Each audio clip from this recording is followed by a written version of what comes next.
Well, these are the Slater's wheels as they come. You can see them. There's the wheels, and in the little box there's the axle, countersunk screws, nuts and bolts and washers. The 12BA crank pin holes and steel screws to fit them. I tend to normally open them up to use 10BA steel screws instead of the 12BA because I think 10BA is a little bit stronger. And I also, where Slater's provide the 12BA brass bushes for the crank pins, I tap those out to 10BA and reverse them and use them as really as bushes, but also for retaining the wheels. I'll show you how I do that later on in this little film clip, but it's just my preference to work them this way. These aren't the actual wheels that I'm going to be demonstrating the alterations to, but they are just a set that I've got in line for a future project. When you drill the holes, the crank pin holes out, there at the moment they're about 40 thou. You open them up to 55 thou for the crank pin, for the 10BA crank pin bolts.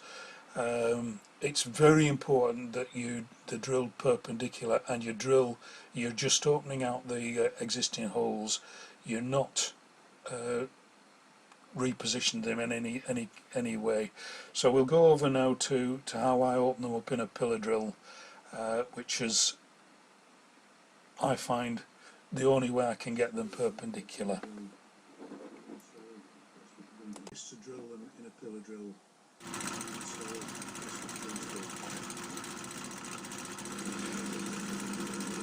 So it's a fairly quick process to drill them in the pillar drill. It's just a 55 thou drill, and it's opening up, taking about 10 thou. I think they're about 45 thou, which is a 12BA tapping size, and it's very straightforward. But as I've said, it's critical that the holes are perpendicular to the wheel surface, and also it's opening out the existing holes.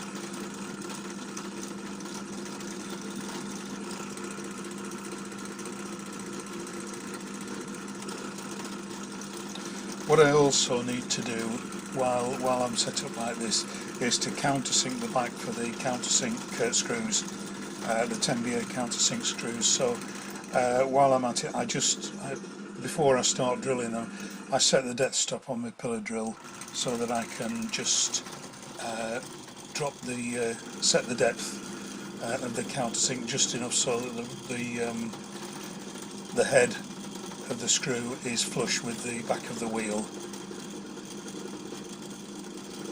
I just use a larger drill for the countersink with roughly I think it's about a standard 30-degree drill tip angle.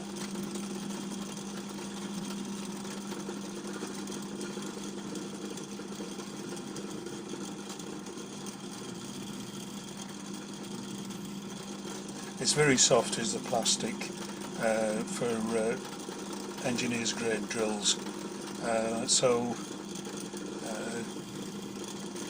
as long as it doesn't grab, as long as the drill doesn't grab on the plastic and suck the wheel through up the drill, you'll be alright.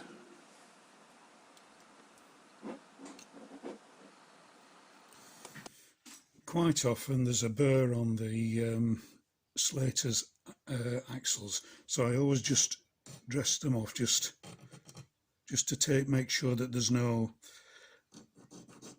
burrs on them, because we don't want the wheels to be a tight fit on these axles, but we don't want them to be sloppy either. So they should just push on, and it's generally just a case of a bit of a dressing off the burrs to make them fit properly.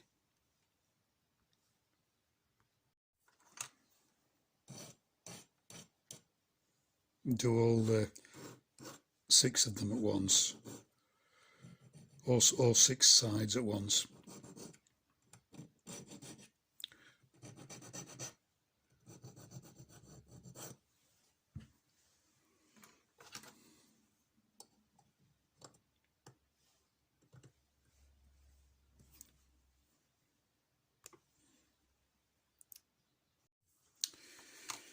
I've drilled the holes in the wheels for 55 thou, which is the tapping size for 10BA, and I just tap them because it's plastic, it's fairly soft. I just tap them with a number 3 tap. It aligns itself as it runs in, but you just tap it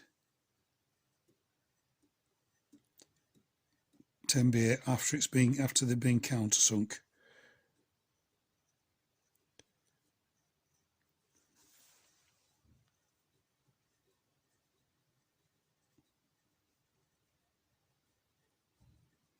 I just have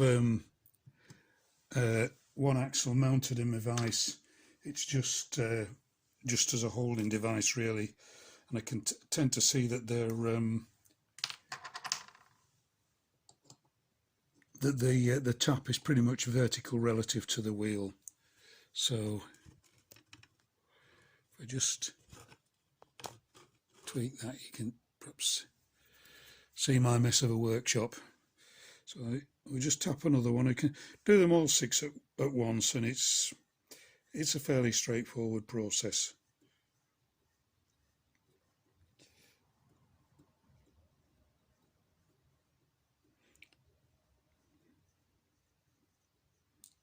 I prefer to use steel for the actual 10BA crank pins, if I've got them countersunk 10BA screws or bolts.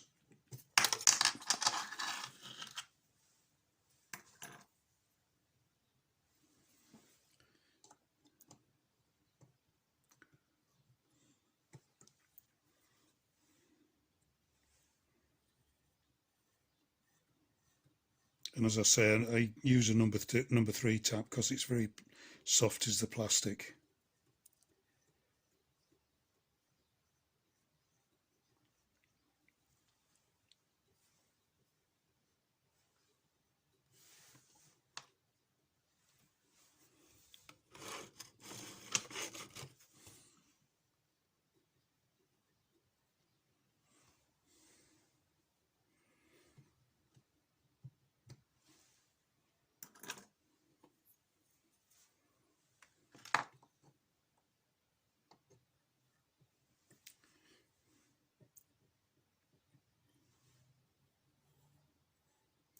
The vise is it's one I've had for years.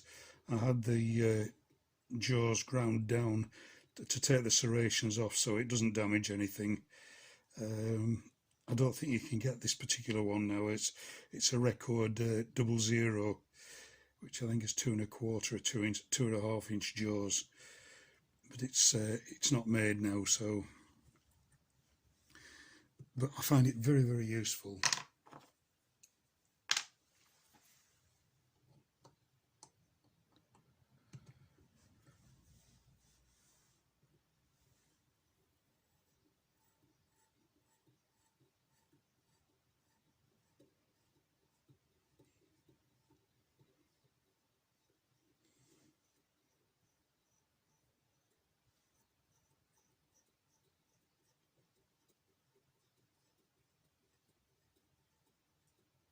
And I use a pin chuck because it's so soft.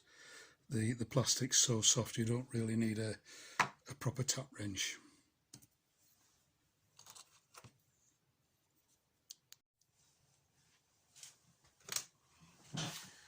So when we come to tapping the bushes, the actual Slater's bush is, the hole is slightly undersized, so it needs opening up before you tap it 10BA.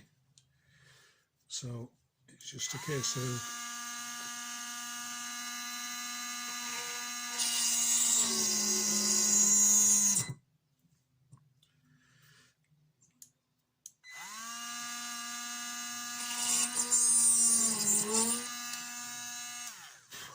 This is a cheap power drill I got from Aldi, I think it was, but it's very good, but it cuts out if it's overloaded, which is a bit of a nuisance sometimes. So I've drilled that 55 thou now, and a bit of spet on the tap, and this is a number 2 tap, 10BA.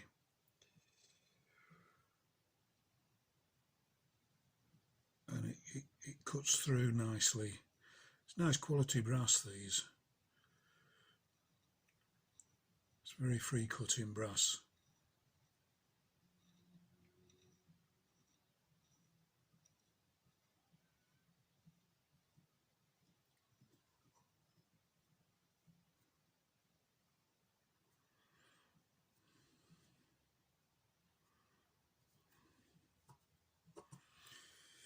And while it's gripped in the pinch hook, I just file a couple of flats on it.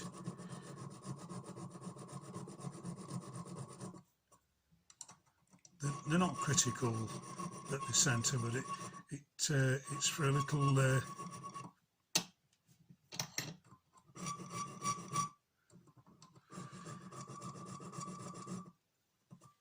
just for a little tool that I made. It's for tightening the nut onto the wheel.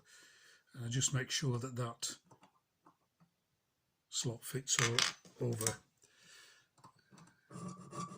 It makes it a lot easier when you're putting them onto the wheels. Just a shade more.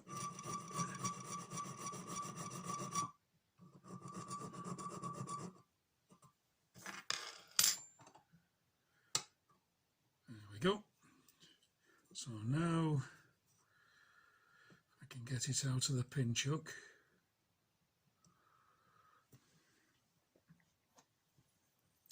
And just screw it onto the wheels, screw it onto the wheel to check it. There we go.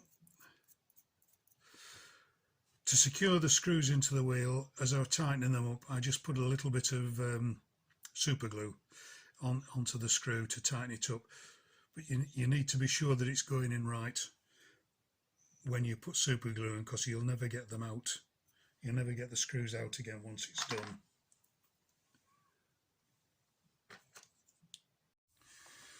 So there we've got the 3 sets of driving wheels. I suppose you could say they're finished, but what I do is I wire my engines and tenders up on what's called the American system, which means that one side is insulated, the wheels are insulated on one side on the loco, and they're insulated on the other side on the tender, and you have a wire that joins the loco and the tender permanently, which passes the power through. So I've got to break the insulation on one side of each of these axles, which I will do as the next job, and then really they're ready for the next stage.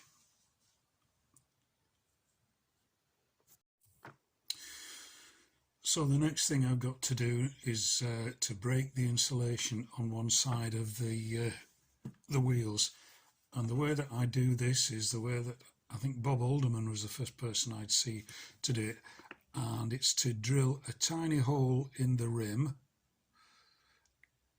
and then solder a piece of a wire to it and to the brass centre of the wheel. So I'll show you how I do that. So I've removed the wheel from the axle, and I'm going to break the insulation on this wheel now.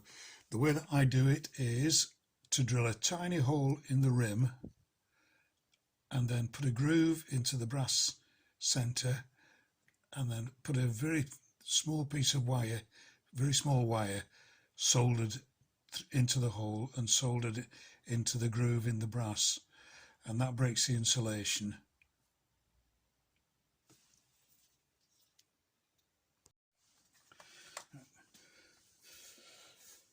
So the wheel is, I've centre popped where I want the hole to be, and it's actually a 15 thou drill is this, so it's very, very tiny. I hope you can see it.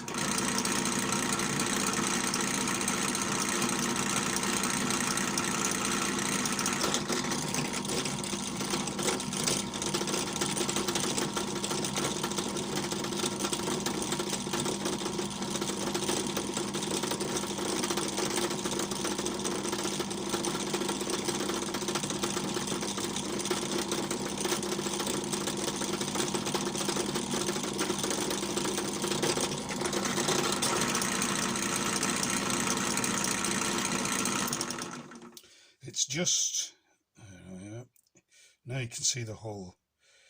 Okay, it's just probably about a couple of millimeters deep. It hasn't actually picked up on the centre pop, but the hole's okay in the right place, and that's big enough for a piece of 13 thou 12 thou nickel silver wire to solder in.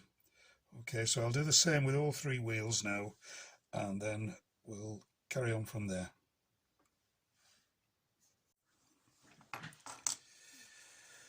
So what I've got to do next is to get this. What I've got to do next is, there's a hole, tiny hole there. I need to put a small slot in there, and then solder a piece of wire across it, and running across behind that spoke. And what I use for that is just a simple slitting saw, which I'll show you how I do it, but you'll have to excuse the fingers moving about. But it's just in a drill, and just grind it. So I'll show you how I do that.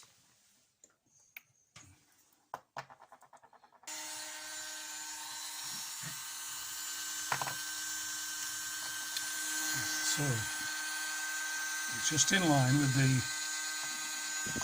the hole, the same spoke, and it's just a case of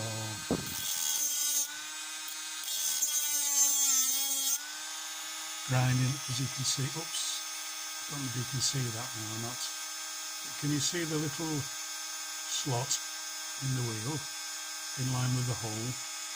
I'll just do another one so you can hopefully see.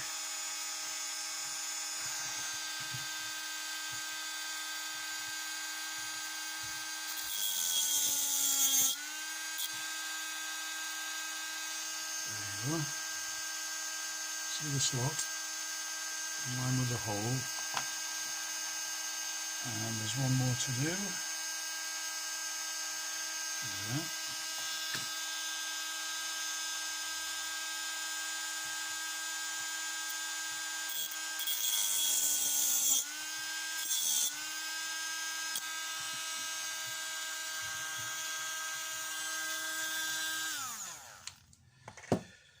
The slot needs to be deeper than the wire, so that you've still got a flush face for the axle to mate against. So that's the first wheel that's actually been roughly soldered together. On the steel, I tend to use the Fry's Power Flow flux, because it needs to be fairly severe flux to solder the nickel silver wire to the steel. For the brass, it's just because it was still there. I use the same flux, but normally I'd use a soft sulfuric acid flux for it. These need cleaning off now, but and then I could fill that, or just put a smear of araldite over that to lock that in place. But in effect now that's broken the seal. So I'll just do the other two wheels, and hopefully I'll be able to get them without the dogleg there.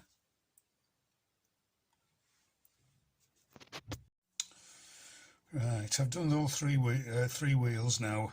I should have mentioned, it's quite critical. The position of the hole needs to be inboard of the depth of the flange, and with the slot, the brass or the nickel silver wire needs to be, the slot needs to be deep enough so that it doesn't protrude. Now these need cleaning up now. Also, when you're soldering this, I use a temperature control soldering iron. It works at, I have it running about 375 degrees, but you need to be very quick so that you don't damage the plastic. Cleaning it up now is just a matter of using various files and just to take the rough edges off.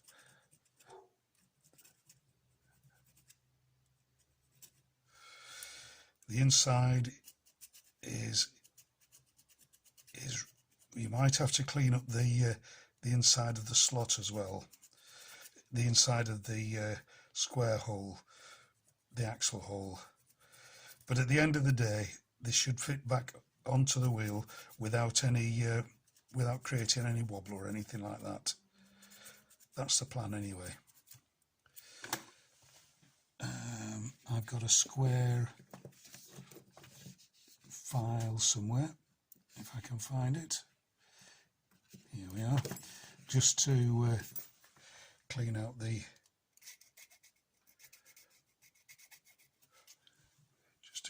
hole. There we go, that should be okay now. What I will do now is just give this a quick wipe over with methylated spirits to kill the flux. Otherwise the flux will cause the wheels to rust quite rapidly. Okay, so there we've got the 3 sets of wheels now, with the insulation broken on one side. I'll just seal them with araldite, the wire, when I mix some up next time, but they're ready to go now. The next thing that we've got to do is make the coupling rods.